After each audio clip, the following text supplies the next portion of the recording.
Welcome back again, Forging Friends. We are on the second deck of our Winds of Exchange opening, and most of you will be very proud of me because I've invested in scissors. Let's all start clapping. This will make things a lot easier to open.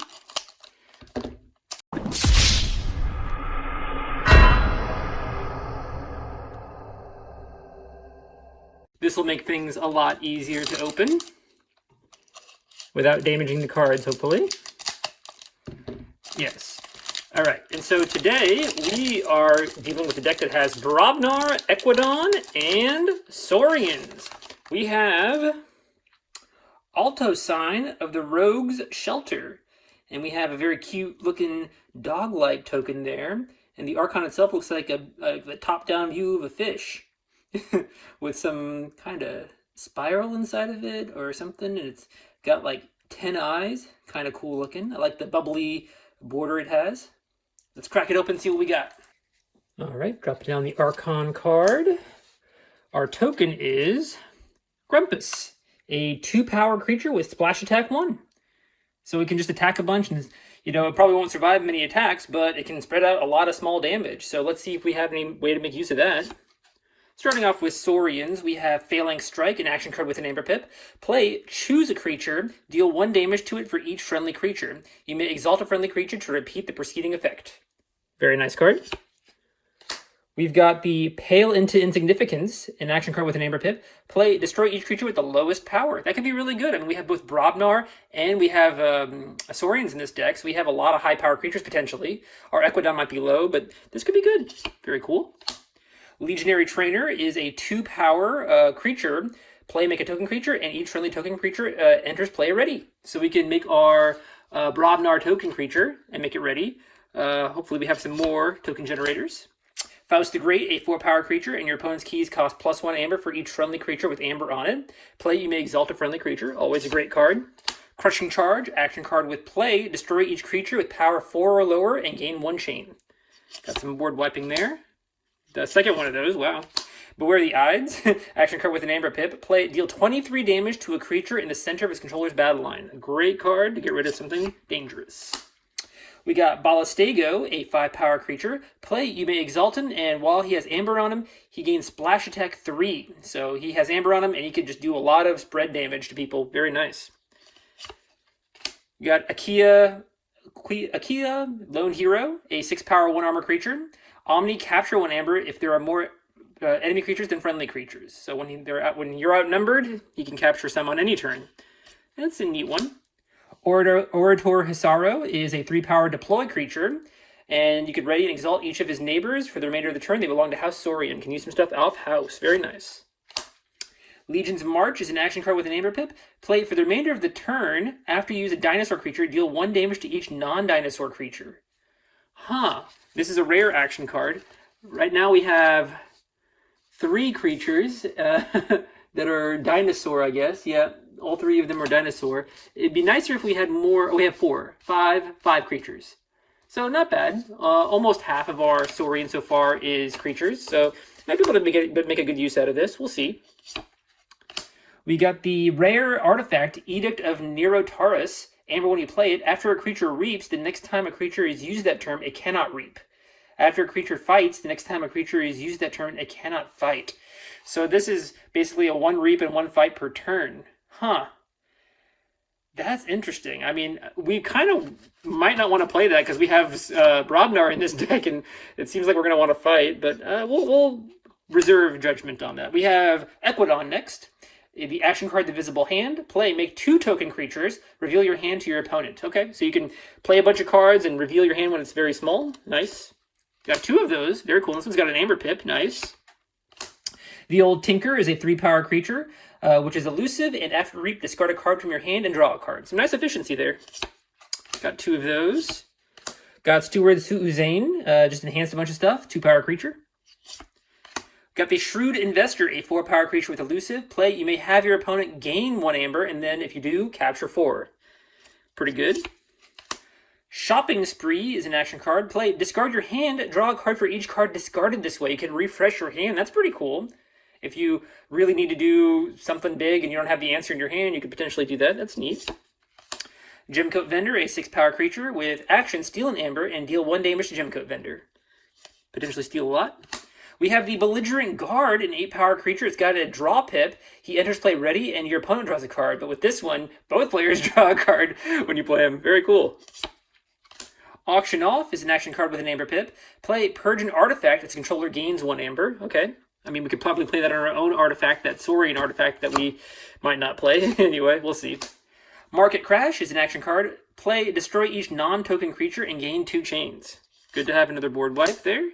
We got Insurance Policy, a rare upgrade. Play Lose an Amber, and this creature gains Destroyed. If it's not your turn, gain 4 Amber. Okay, so you put it on something that is going to be a nuisance for your opponent, and they have to decide whether they want to leave it on the board or give you 4 Amber. That's a great upgrade. Going on to Brobnar, we have Shock Herder, a 3-power creature with Deploy. Play and ready and fight with a neighboring creature. Oh, that's a great card. You can pick any creature in your battle line and ready and fight with it. Very nice. We got 2 of those, which is great. Wow. Hey, Troll's back. 8-power creature. After Reap, he heals 3 damage. Pretty solid card. Press Gang, a action card with play. Make a token creature. If an enemy creature was destroyed this turn, archive Press Gang. It's Brobnar's recurable token generator. We got 2 of those. Fantastic. Pound, action card with an amber pip. Play, deal 2 damage to a creature with 1 damage splash. Can spread some damage around. Very nice. Got 2 of those. Got Jarl Svend, a 7-power creature, and after an enemy creature is destroyed fighting him, make a token creature. Nice. Got 3 ways of generating tokens so far in this house. Hey, Fresh Marks has got 2 amber pips on it. You destroy a friendly creature, and if you do, exalt 3 enemy creatures. Very nice. You got Bumsy, 5-power creature. Play, your opponent loses 1 amber. Solid card. Hey, there's Brick Nasty, 5-power creature. After another friendly Brobnar creature fights, gain 1 amber. Oh my gosh, that with 2 of the guys that let us ready and fight with a creature, that's very good. That could be very, very good. Nice. And then a final card in the deck is a 7-power creature, Crim Torchtooth. It's got Splash Attack 4, and after fight, enrage each of his neighbors. So you want to put him at the end of a battle line, basically, so you enrage something that either already wants to fight or something, at least just one thing. But still, we have a lot of good fighters in Brobnar. Wow, this seems like a fun deck. So let's get the split on there, the numbers, and I will be right back with that info. All right, welcome back. We have an interesting deck here. So start off, this thing has 18 creatures. We've got how many? We have 5 Insorians. We've got, let's see, wow, we have six in an Equidon, and we have 7 in Brobnar. Great amount of Brobnar creatures. Love to see that. For token generators, we have 5 total, and we have 1 Azorian, 2 in Equidon, 2 in Brobnar. So a decent split. We can probably see a token generator in every house. That's good. I like that a lot. And the 2 in Brobnar are the recurable ones that can be archived if we destroyed a creature this turn. For Ember on the cards, we have 12 to 18, and I base that range on 1 Order Hisaro if we ready and reap with the creatures that he readies, or not. Maybe we'll use their abilities or use them to fight. And the other thing I'm basing that on is Insurance Policy. So, you know, we have a few targets for this. I think we'll be able to consistently get that 4 amber. The targets I'm thinking about, for one, is Faust the Great. You know, they'll be a constant nuisance for our opponent to get off the board. And if they do, they'll give us 4 amber, which is great. Another good one might be Legionary Trainer to keep token creatures coming into play ready. What else? I think maybe the Shrewd Investor to dissuade them from getting their amber back. Maybe a Belligerent Guard wants to fight, so maybe not him.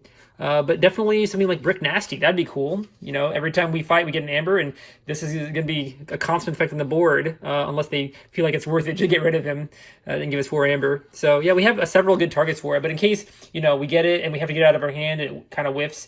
I gave that range. So yeah, 12 to 18, pretty good number of amber, pretty good number of creatures. And then we're going on to Amber Control, 5.5. Now, I think I misread or misunderstood this artifact. I thought, once the first time a creature reaps is the only time it can reap. It just says the next time a creature is used that turn, it cannot reap, and the next time it's used, it cannot fight. So you can't fight twice in a row or reap twice in a row, which is interesting, right? Like, how much would that matter, right? Well, it would matter if your opponent has a bunch of creatures that want to reap, right? If their whole board is full of creatures that want to reap, they they have to fight with one before they can reap again, right? So that could actually be really, really good, because we have kind of a little bit of both, but we have more fighty creatures, right? And I think there might be a lot of situations in this deck where we kind of want to dissuade our opponent from doing a lot of fighting or a lot of reaping in a row. And it might not affect us very badly. So this is going to be a case-by-case basis to play this, depending on the board state. But this might be actually a really good play. It's an interesting card. Looking at artifact control, we have the one artifact control. It's that one that lets us purge an artifact, and we get... I think, is it in Saurians? Anyway, it lets us purge an artifact, and then we get to get an amber, depending on who's already... Yeah, this one. Its controller gains 1 amber, yeah. So we have some artifact control, which is great to keep in our back pocket in case something is going to hurt us. We have a lot of creature control. Moving on to that, a lot of creature control. We have like some board wipes. We have ways of destroying low-power creatures. Beware the Ides. Legion's March with a decent number of Saurian creatures is great. And then this, of course, will control creatures. Just a lot of ways to do that on top of our damage spreading with our token creature. This token creature, we just fight a bunch, or we can reap a bunch with it, kind of spread some damage around. Very nice. Efficiency, we have, I said, a total of 4. We have 6 cards that give us efficiency, but we have the 2 board wipes that give us chains. We have 2 of these crushing charges that give us chains. And then we have 6 cards that let us draw some more in some way, really, or improving our efficiency, or let us use cards off house, which is nice. We have the 2 press gangs that accounted for recursion because they archive themselves. And we have nothing for disruption. So yeah, this is a really interesting deck. It's very control-y, not control-y, I would say, but it's got a good board presence, right? And that's the theme we're seeing a lot with Winds of Exchange, having the token creatures, and just generating a lot of board presence that way. You know, it seems like the format of board presence. But it also has a lot of amber too, which I'm glad, you know, it didn't balance out the amber to be a lot lower, because there seems to be a lot in here. And a lot of really good effects. So I think the key here... Let's see. The key here for this deck is just to get our mainly our Brobnar is the shining star of this deck, which is great to say, right? Our Brobnar creatures, we have some big guys. These guys will let us keep fighting multiple times in a turn. This guy will just spread out a bunch of damage. He'll get us a bunch of amber. Really, we would like to put that insurance policy on him if at all possible, and just keep him around, keep fighting, maybe on him too. Those are our 2 main targets for the insurance policy. But really, I like this deck a lot. I think it's really, really good. I think the key is just to get our board set up. Once we get our board set up, it's going to be a lot easier to get off a lot of these combos. So really interesting. I don't know. See, there's not like a huge combo I'm seeing, but I mean, we have a lot of ways to control our opponent's board. It's got a lot of potential, I'd say. I'm trying to evaluate this one fairly. I think with the insurance policy and a lot of good targets for it, along with that belligerent guard, a lot of, you know, a little more efficiency, I'm going to rate this deck maybe a 70 on the dot, right? It's kind of split for me because it has some of everything, but not like, it doesn't seem to like do one thing super well, in my opinion, right? I think it can fight really well with that Brobnar, but there's probably Brobnars out there that have better capability of doing that. So I'm going to give it a 70. Let me know in the comments what you guys would give it. And yeah, if you like this video, I appreciate a like. And if you'd like to see more of my Winds of Exchange opening, please subscribe. I will see you all on the next one. Have a good day. Bye-bye.